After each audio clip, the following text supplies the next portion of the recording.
అందరూ ఎట్లున్నారు? అంత మంచే కదా. ఇలా మీకోసం బొచ్చడు ముచ్చట్లు పట్టుకొచ్చిన దమ్ముని చెప్పుకుందామా? చలో పాండ్రి.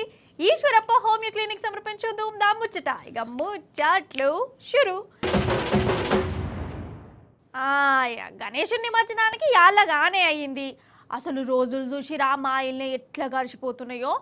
నిన్ననో మొన్ననో వినాయక చవితి స్టార్ట్ అయినట్టున్నది కదా. చూస్తూనే 10 రోజులకు వచ్చిందోలా. మా వాడ కట్టుకుండే గణపతిని మొన్ననే నిమజ్జనం చేసినాము. ఇంకా నడుతూనే ఉన్నాయి నిమజ్జనాలు. ఇక శనివారం నాడే లాస్ట్ రోజు కదా. ఇక చూడాలి దేశమంతా గణపతి బప్ప మోరియా అని ఊగిపోతుంది కావచ్చు. అన్నట్టు గీ నిమజ్జనాల కాడికే పోదాం రారి మనము. అగోగో పెద్ద గణపతి పోతుండు. గణపతి బప్ప మోరియా.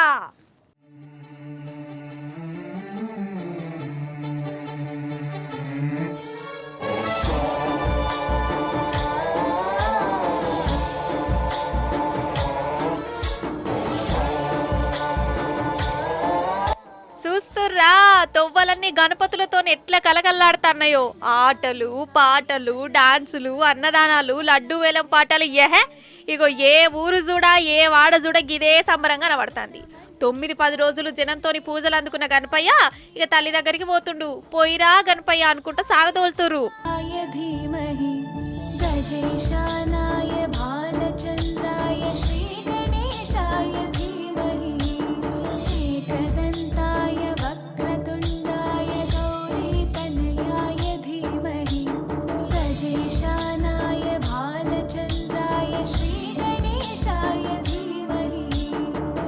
ఇక గణపతి పండుగ అంటే ఊర్లన్నీ ఒక ఎత్తు, మన హైదరాబాద్లో ఇంకో ఎత్తు కదా. 100,000 కాదు లక్షల విగ్రహాలు పట్నం 4 దిక్కల నుంచి బయలుదేరుతూనే ఉంటాయి. ఇక శనివారం లాస్ట్ రోజు కాబట్టి జాతరనే ఉంటుంది. చిన్న విగ్రహాల నుంచి పెద్ద విగ్రహాల దాకా అటు టాంకు బండు, సరూర్ నగర్ చెరువు, ప్రగతి నగర్ చెరువు రిండిపోతాయి కావచ్చు. హైదరాబాద్లో గణపతి నిమజ్జనం అంటేనే హుస్సేన్ సాగరు కదా. అటు బాలాపూర్ గణేశుడు, ఇటు ఖైరతాబాద్ పెద్ద గణపతి కూడా శనివారం నాడే నిమజ్జనం అవుతారు. లక్షల మంది నిమజ్జన కార్యంలో పాలు పంచుకుంటారు. అందుకు తగ్గట్టే బందోబస్తులు అవి చేస్తారట. ట్రాఫిక్లు గీఫికులు అన్ని అటు ఇటు మర్రిస్తారు. ఉత్తపచ్చగా బండ్లు కార్లు వేసుకొని రోడ్ల మీదకి వచ్చేటోళ్లకు పర్మిషన్ లేదన్నోళ్ళ శనివారం నాడు. అందుకే ఉత్తగచ్చి ఎందుకు రోడ్ల మీద ఇరకపోతారు, కాలు నడకని రారే అని చెప్తారు పోలీసులు గిన. ముఖ్యంగా రేపు ఉదయం ఖైరతాబాద్ గణేష్తో మేము ప్రారంభిస్తాం. ఈరోజు దర్శనాలు ఏమి లేవు. ఆ ప్రక్రియ ఏదైతే 24 గంటలు పడుతుంది. Main route Balapur to Hussain Sagar లేకే కాకుండా ప్రతి పోలీస్ స్టేషన్లో లేన్స్ బై లేన్స్లో కూడా ఎటువంటి అడ్డంకులు ఉన్నాయో మొత్తం మ్యాప్ చేసి సర్వే చేసి రికార్డ్ చేసుకోవడం జరిగింది. సో మీరు పోలీస్ ఆఫీసర్స్ చేసిన సూచన ప్రకారం దాని రూట్ తీసుకొని బయలుదేరాలని కోరుతున్నాం. హెచ్ఎంసీ ప్యాచ్ వర్క్స్ ఇవన్నీ చేస్తూ ఉంది, రోడ్ లెవెలింగ్ చేస్తూ ఉంది. ఎక్కడైతే అవసరమో అన్నీ అక్కడ కనుక్కొని ఎక్కడైతే రీకార్పెటింగ్ అవసరమో అక్కడ వాళ్ళు చేస్తూ ఉన్నారు. దాదాపు 40 గంటల పాటు ఈ కంటిన్యూస్ బందోబస్తు ఉంటుంది. ఎందుకంటే విగ్రహాల సంఖ్య కూడా అంత పెరిగింది. రేపు కేవలము హుస్సేన్ సాగర్ లేక్లోనే 50,000 విగ్రహాల నిమజ్జనం జరగబోతుంది. ఈసారి ఎటువంటి డైవర్షన్స్ ని బ్రేక్ చేయకుండా అందరు పాటించాలని మేము కోరుతా ఉన్నాం. మేము దానికి ఏర్పాట్లు కూడా చేశాం.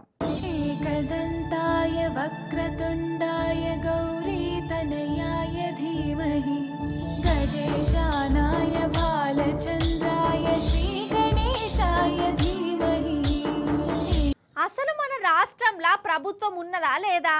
ముఖ్యమంత్రి అనే మహానుభావుడు పాలిస్తుండా లేదా? పాలన అనేది ఉన్నదా లేదా? ఏందబ్బా గంత మాట అనబడుతుంది అంటారా? మీరే చెప్పురి. అసలు మన కాడ పాలన ఉన్నట్టు మీకు అనిపిస్తుందా? నోలా ఖాతాకున పడేత్తు రేవంత్ సారు ఏంది సామి, మా రైతులు ఇంకెన్నొద్దులు తండ్లాడాల సార్. గిట్లా ఆఖరికి రైతుల నడమనే కీసులాటలు పెడితేవి కదా సారు. లేకుంటే ఏంది మరి? యూరియా తండ్లాట ఎట్లున్నదో మీరు చూస్తూనే ఉన్నారు కదా. అసలు యూరియా కరువు ఉత్తగా రాలే, కాంగ్రెస్సే తీసుకొచ్చిందట. వాళ్ళు చేసిన యూరియా కరువుకు రైతులేమో గిట్ల గోసపడబట్టే.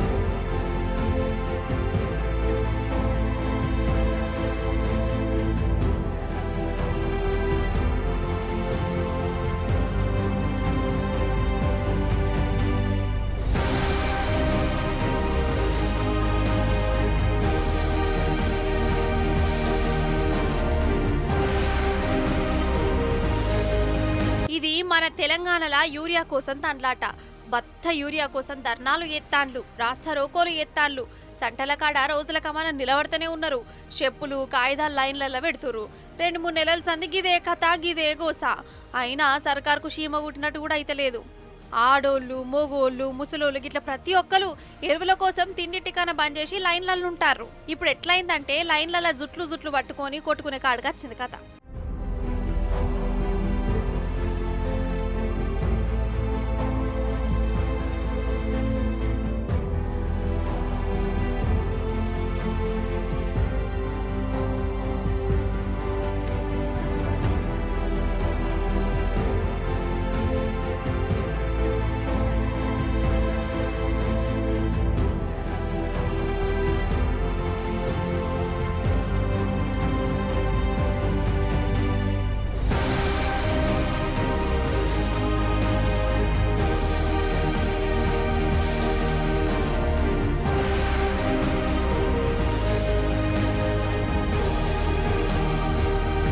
కూర్చోడం పోవడం వచ్చిన 2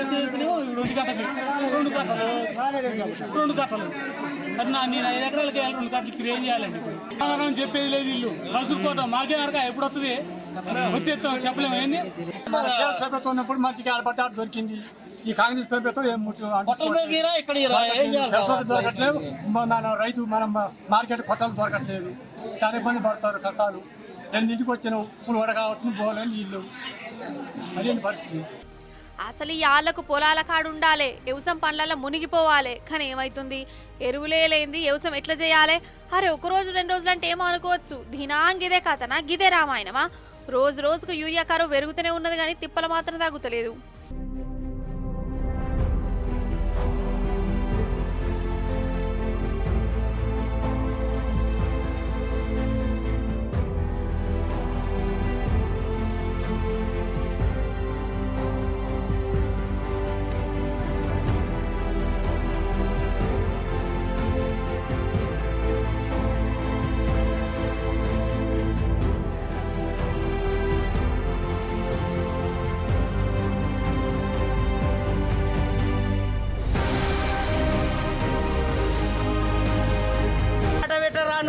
వ్యవసాయ శాఖ మంత్రి చేస్తుంది ఏ తెలియని నువ్వు ముఖ్యమంత్రి అయినావు 1 నెల అయితే పిండేయాలి 4 రోజులు అవుతుంది మేము పండించిన పంట నువ్వు తింటున్నావు కూర్చొని కేంద్రం ఇస్తలేదు అని చెప్తున్నావు కేంద్రం ఇయ్యందే బ్లాక్లో 350కి దొరుకుతుందా పిండికి వస్తే ఈ రైతులకు ఎవరికి ఇవ్వాలి లేదు పిండి అంటారు ఏం చేయాలి ఇంకా సాధారణంగా అమ్ముకుంటున్నారంట ఎగరు ఉన్నాడు తీసుకుపోయి అమ్ముకుంటున్నారు నేను ఏనైనా ఆయన అంటున్నాడు మేము ఏం చేయాలి మేము పిండి లేదు ఏది లేదు మాకు అది లేకపోతే పిండి అయినా మాకు జరిగితే ఏదో ఇట్లా పులిలో పనులు పెట్టి మాకు బతంగా సార్ మేము అది గిదేం గోసమాకు ఈ సర్కారు కోటేసినందుకు మా చెప్పుతోని మేమే కొట్టుకోవాలన్నందుకు రైతుల మీద కేసులు కూడా పెట్టింది సర్కారు ఏంది అసలు నిజం చెప్పురోళ్ళ కేసీఆర్ సార్ పాలన చేసిన 10 ఏళ్ళు ఎట్లుండే వ్యవసాయం ఎట్లా నడిచింది మన రైతులు ఎట్లుండేటోళ్ళు ఇప్పుడు ఎట్లున్నది గిసొంటి లైన్లో ఎన్నడన్నా చూసినామా అసలు మనము గిట్లా ఎరువుల కోసం కొట్టుకున్నట్టు 10 ఏళ్ల చరిత్రలా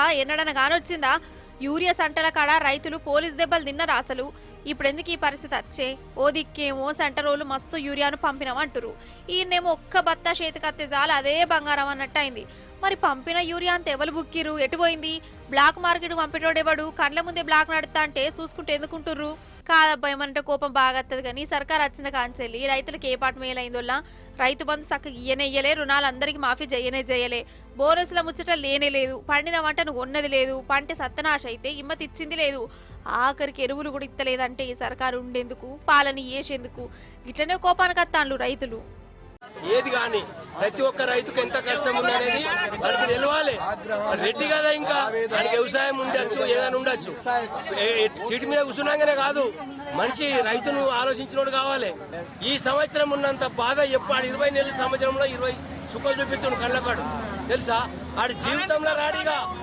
వాడి జీవితంలో మళ్ళీ ఓటు అని వస్తే చెప్పులు మెడకెంత కాంగ్రెస్ అని చెప్తే కాదు చెప్పులతో కొట్టి దొంగల చేతుల పడ్డ సొమ్ము మళ్ళా దొరుకుతుందా అనోళ్ళ అసలు దొరుకుతుందన్న నమ్మిక ఉంటుందా అంటే పోలీసులు దేవులాడతారు దొరకబడతారు కానీ దోసుకపోయిన సొమ్మంతా మళ్ళా చేతులకు రాదు కదా అయితే అనగనగనగా ఒక గుడొల్ల నెల రోజుల కిందట ఆ గుళ్ళే దొంగలు పడ్డరు, హుండీకి హుండే ఎత్తుకపోయారు.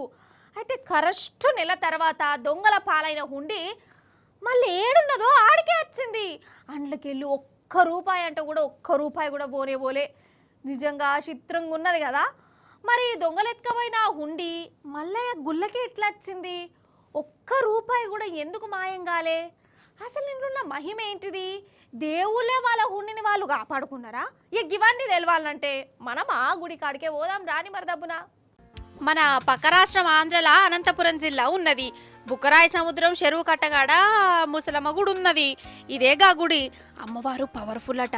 అయితే ఈ గుళ్ళనే నెల రోజుల కిందట దొంగలు పడ్డరు, హుండి ఎత్తుకపోయిర్రు.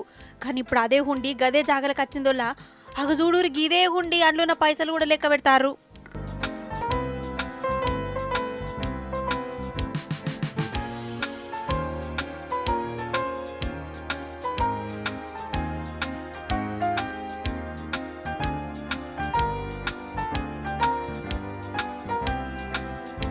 ₹1,86,486 ఒక్క రూపాయి కూడా పోలే.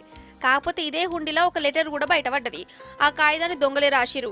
గిట్ల సంగతి, మేము దొంగలము, మా బుద్ధి గడ్డి తిని హుండీని ఎత్తుకపోయినాము, ఇట్లా దొంగతనం చేసిన కాంచెలి మా ఇంట్లో పిల్లలకు జ్వరాలు వస్తున్నాయి, మా పూరగాన్లు దావకాన్ల పడుతురు, అమ్మవారికి కోపం వచ్చింది కావచ్చు, అందుకే చెంపలేసుకుంటున్నాము, ఎత్తుకపోయిన హుండీని మళ్ళీ అమ్మవారి గుళ్ళనే పెడుతున్నామని రాసి పెట్టిరోళ్ళ.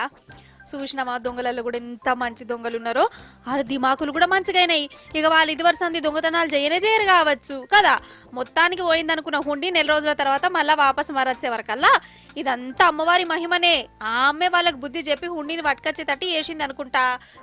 స్పెషల్ పూజలు చేస్తానులోల్లా అన్నట్టు సంగతి. మరి నిజంగా ఒకల్ని మండిపియాలనన్నా, దిమాగ్ ఖరాబ్ చేయాలనన్నా, వాళ్లకు నెత్తి నొప్పి లేచేటట్టు చేయాలనన్నా, కోపం వచ్చేటట్టు చేయాలన్నా ఏం చేయాలోల్లా? కొట్టద్దు, తిట్టద్దు, ఖాళీ వాళ్ళకు బీపీ లేపేటట్టు చేయాలి. ఎట్లనో చెప్పాలనా? సపోజ్ వాళ్ళకి ఏదైతే నచ్చదో గదే పని చేసినామే అనుకో, కిర్మి లేస్తుంది. ఇంకా వివరంగా చెప్తా గురి. మొన్న మా దోస్తు సర్లకును నాకు మస్తు పంచాదైందోల్లా.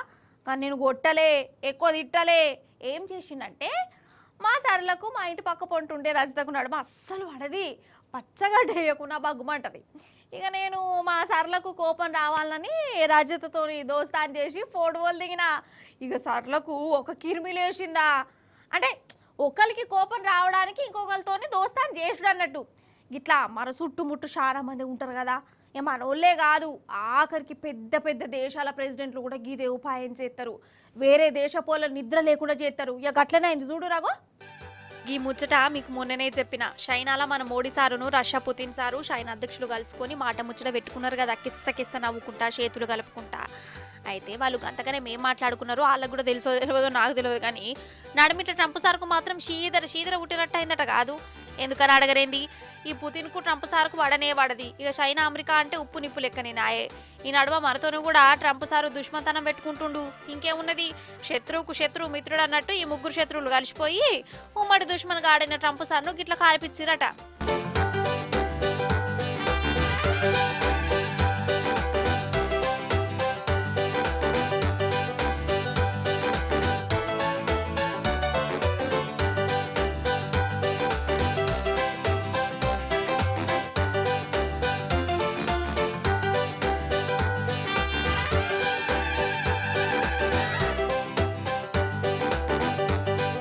వీళ్ళ మాట ముచ్చటంతా వైట్ హౌస్ ట్రంప్ సార్ చూసుకుంటా ఒక రంది పెట్టుకున్నాడు కాదు. నరసింహ సినిమాల కదా రమకృష్ణ రజనీకాంత్ సౌందర్య లగ్గాన్ని చూసుకుంటా ఇట్లా తాపుకోసారి బీపీ పెంచుకుంటుందో, ట్రంప్ సార్ కూడా వీళ్ళు ముగ్గురు కిస్స నవ్వుకున్నాడు చూసి గట్లనే బీపీ పెంచుకున్నాడు అట్నోళ్ళా. ఇక ఇది చాలదని పుతిన్ సార్ మన మోడీ సార్తో కలిసి పుతిన్ సారు కార్ల ప్రయాణం చేసి వాళ్ళ నడుమ నడిచిన ముచ్చట్లు కూడా పుతిన్ సార్ చెప్పిండు. మేము మస్తు మాట్లాడుకున్నాము, ఈ ట్రంప్ వేస్ట్ గాడని అనుకున్నాము అని గిట్లా మాట్లాడుకున్నారట. ఈ ముచ్చట పుతిన్ సారే చెప్పిండు. ఇదిన్నాక ట్రంప్ సార్కు పుండు మీద కారం చల్లినట్టు అయిందట్నోళ్ళ. నిజంగా ఈ దేశాల ప్రధానులు అధ్యక్షుల కథ చూస్తుంటే మన ఊర్లలో కదా లొల్లులు పంచాదులు అయినప్పుడు ఎట్లా చేస్తారో గట్లనే చేస్తున్నట్టు లేదా? అబ్బరు బిడ్డ, ఇక బంగారం మీద ఆశ విడిచిపెట్టుకోవాల్సిందే పోండ్రి. గిట్లా అంటాం కానీ బంగారం కొనకుండా ఉంటామా అనోళ్ళ? మన ఆడోళ్ళకు బంగారమే సింగారం అనేటోళ్ళు బొచ్చడు మంది ఉన్నారు.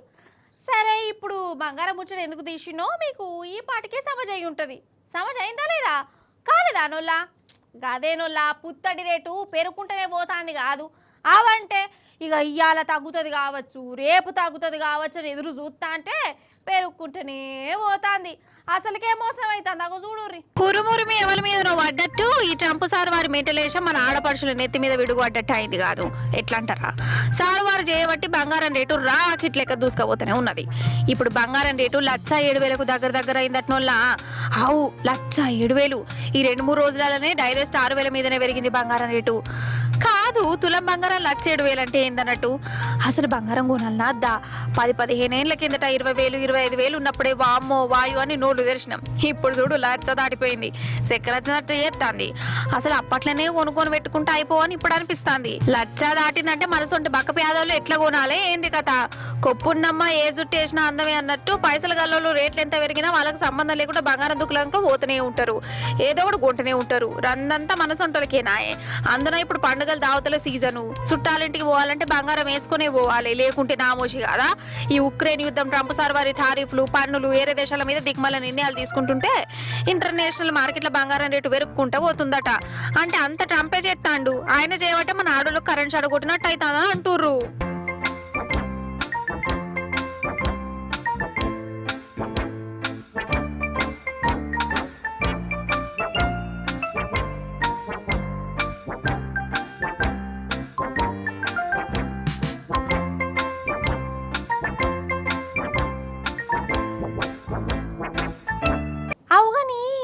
మీకాడ టమాటా రేట్ ఎంత ఉన్నదోళ్ళ మా దిక్కు 50కి 2 కిలోలట ఆటోలు వస్తే ఇవాళనే తీసుకొని పెట్టిన 50కి 2 కిలోలు అంటే 25 రూపాయలకు కిలో అన్నట్టు కదా అంటే జరంత పిరమే ఉన్నది కానీ టమాటాల రేటు పిరం ఉన్నదని బాధపడేటోళ్ళు ఈ టమాటాల ఆట చూసి ఎంత ఫీల్ అయిపోతారో ఎంత బాధపడతారో ఎంత రంది పడతారో చూడరు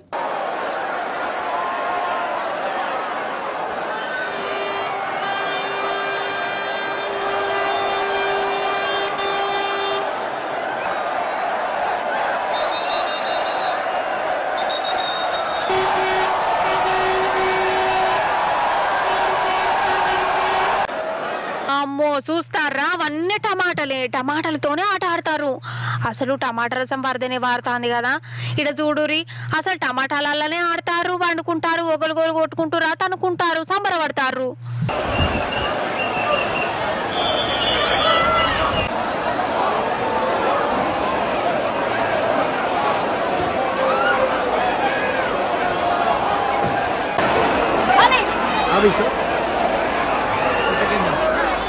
అయితే స్పెయిన్ దేశంలో ప్రతి ఏడాది టమాటా ఫెస్టివల్ నడుతుందిలా టమాటాల పండుగ లక్షల కిలోల టమాటాలతోని ఆట ఆడుకుంటారు గిట్లనే ఈ తాప కూడా చూడూరి టమాటాలను గిట్ల చేసి పడేసిరు అయితే ఇంకోటి చెప్పాలి స్పెయిన్ దేశంలో నడిచిన టమాటాల పండుగల మన పాటలు పెట్టుకున్న రోజుల అగో హిందీ పాట చెమ్మ చెమ్మ అని హిందీ పాట పెట్టుకొని ఎగిరిర్రు దునికిర్రు